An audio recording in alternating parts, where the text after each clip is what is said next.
Hej og velkommen her på Cykelfilosoffen. Det her det er mit recap af 3., 4. og 5. etape. 3 forskellige etaper, der ligesom har givet os nogle, rimelig forskellige storylines. Jeg ved på nuværende tidspunkt ikke, hvad der er sket med MSP. Jeg synes faktisk, det var sådan ret mærkeligt, at TV2's dækning, for jeg skifter sådan lidt mellem at bruge Eurosport eller bruge TV2, når jeg lytter til det. Og i år, der er det er bare bedst på Eurosport. Jeg synes selve samtalen og hyggen og så videre på TV2 er rigtig fint. Det er ikke det. Det er meget folkeligt, og det fungerer godt til måske det audience. Men for sådan en, vil jeg sige, en der vil have alle detaljerne med, og en der virkelig ser også de ting, der er svære at se, så synes jeg for eksempel, det er mærkeligt, at man slet ikke nævner, at Mads P. han styrter i den her spurt her, som om, at det kunne være Mark Cavendish, der vandt. Men det var jo det, der skete. Mark Cavendish, nummer 35, historisk, legendarisk, mytisk, alle de ord vil man bruge om den her sindssyge præstation, fordi det er en sindssyg præstation. Han er 39 år gammel. Det er uhørt at se sprinter, der er så hurtige, så sent op i deres alder. Og han var hurtig i dag. Jeg synes næsten, det er den vigtigste ting at sige, at den var hurtig, og det så sådan her ud. Det er SO, der har lagt det her ud. Og vi kan se her, at han tager ligesom fronten med noget, der minder om måske 75-100 meter til mål, og så holder han hele vejen. Der er ingen, der kan gå forbi.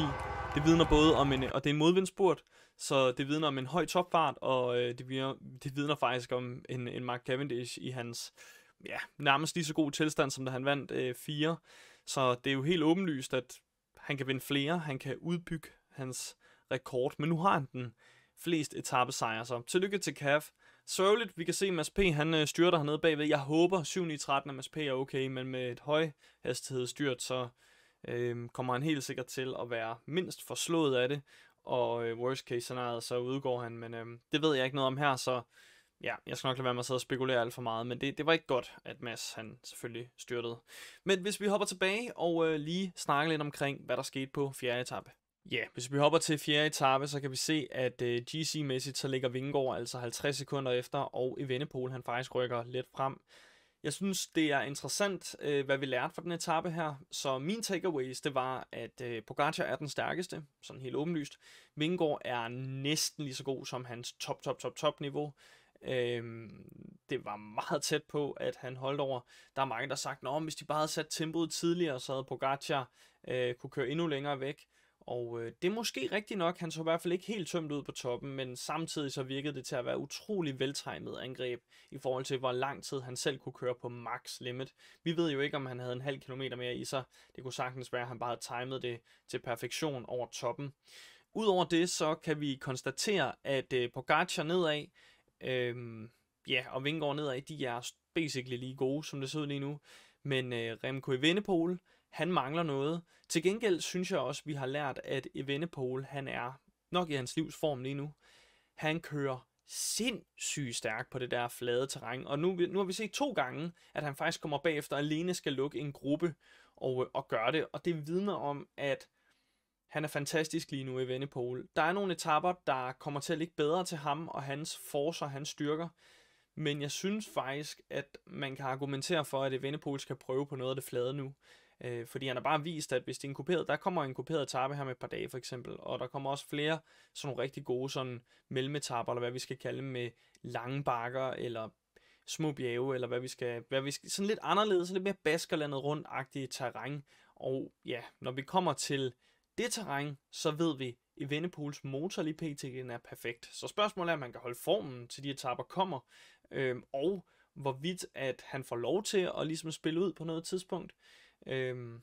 Så må vi bare konstatere, at han ikke er lige så god nedad som Pogacar og Vingegaard, og virker til at svinge mere nedad i Evenepoel end mange af de andre. Kigger vi ellers på highlights herfra, så lignede Primož var ved at springe i luften, men gjorde det ikke, så det er også sådan lidt, hvor god er han, svært at sige, men bedre end det lignede undervejs på Galibier. Ayuso og Almeida har tydeligvis egne ambitioner, og hvorvidt de kommer til at gå i vejen for hinanden, eller de ikke kan udføre deres hjælperytteropgave, det er sådan ufatteligt svært at spå om, fordi det lignede lige, at de prøvede at holde lige lidt igen, så de også ikke sprang helt i luften bagefter. Kigger vi på Carlos Rodriguez, så må vi bare sige, at manden er vanvittig nedad. Nok den bedste klassementsrytter nedad lige nu. Kigger lige efter og ser, om jeg er enig med mig selv der. ja, hvis det ikke er Bilbao, han er jo nok stadig også klassementsrytter, selvom han nu er 44 efter, så er det nok Rodriguez, der er hurtigst nedad. Well, udover det, så lærte vi, at Ciccone, han kører klassement. Vi lærte, at Bernal stadigvæk mangler en del for at kunne sidde med de bedste, når de er i topform. Vi lærte også, at Landa bliver ved med at være en grimpør af Guds nåde, og også at Thomas Pidcock kan stadigvæk ikke køre klassement. Det var første bjergetappe, han faktisk virkelig taber tid på her. Så Pidcock GC, done. Og jeg ved simpelthen ikke, hvorfor han har den ambition, når jeg ved ikke engang, har han nogensinde kørt et GC sådan virkelig effektivt? Har han vundet en uge lang overhovedet på nuværende tidspunkt? Det kunne vi godt gå ind og tjekke, men jeg synes, han er overrated som GC-rytter. Ikke at det er sådan en total avantgarde cykelholdning at have, det er der mange, der er enige med mig i, og generelt set nok den største kritik af hans udmeldinger. Men manden har selvtillid, og det skal han da have lov til at have. Ellers så lærte vi, at Carapaz kommer ikke i nærheden af at gøre noget i år. Det gør hverken Simon Yates eller Enric Mas heller. De er alle sammen så langt bagud nu, at jeg tror godt, vi kan sige, at de ikke er i nærheden af at køre om podiet. Det regnede vi nok heller ikke med, de var, men nu er det virkelig sådan slået fast. Og så må vi spekulere stadigvæk videre over, hvem af de 4 store, der kommer til at se stærkest ud her i slutningen af turen, fordi jeg tror, at der er et argument for, at Tadej, han beholder hans niveau nogenlunde. Evenepoel, han kommer til måske at mangle lidt noget niveau i sidste uge. Det er bare et bud. Jeg går bare ud fra, at han ikke har bevist, han har, eller går ud fra, jeg synes ikke, han har bevist, han har den samme motor.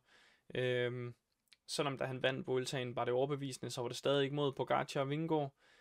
Vingegaard ved vi restituerer godt, men gør han også det lige så godt, når han lige har været igennem det, han har været igennem, det finder vi også ud af. Og Primoz, ja, han er bare et spørgsmålstegn. Jeg ved slet ikke, ud fra den præstation der, så ved jeg slet ikke, hvor jeg skal placere ham. Men en fin nedkørsel af ham i det mindste. Ingen styrt, så. Ellers er der ikke andet at sige, end at lad os lige hurtigt også kigge på, hvad der skete på 3. etape. Fordi jeg synes også, det er værd at nævne her på 3. etape, at vi har en rimelig interessant top 10 i den her spurt. Jeg synes først og fremmest, at Biniam Girmay, at han er vinder af en Tour de France-etape med de sidste 2 år i mente, er ret imponerende, og viser også bare, at han har et ekstraordinært talent. Det virker så bare til, at der er nogle gange lange perioder, hvor han ikke er i nærheden af, og hvad er den form, som vi ser, han er i her, eller da han vandt gennem Wevelgem. Kigger vi på Gaviria, så er han også bare en sjov type, ikke? Bliver sat på Galibier-etappen tidligt, men så stærk ud her. Og Gaviria beviser, at han stadig har topfarten, og stadig kan køre med de allerbedste.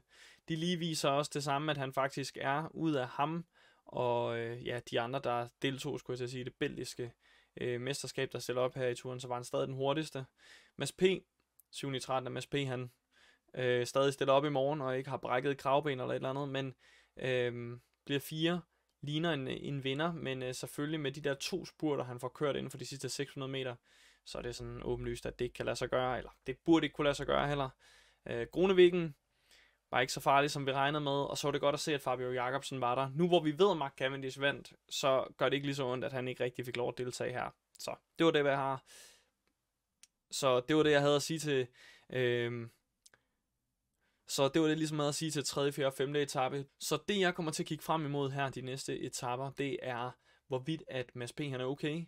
Måske om vi kan få noget, især på den kuperede etape, der kommer om et par dage, kan vi få skudt kort afsted, kan vi få se, hvad Bornholmeren han kan. Det tror jeg også kunne være rigtig, rigtig godt.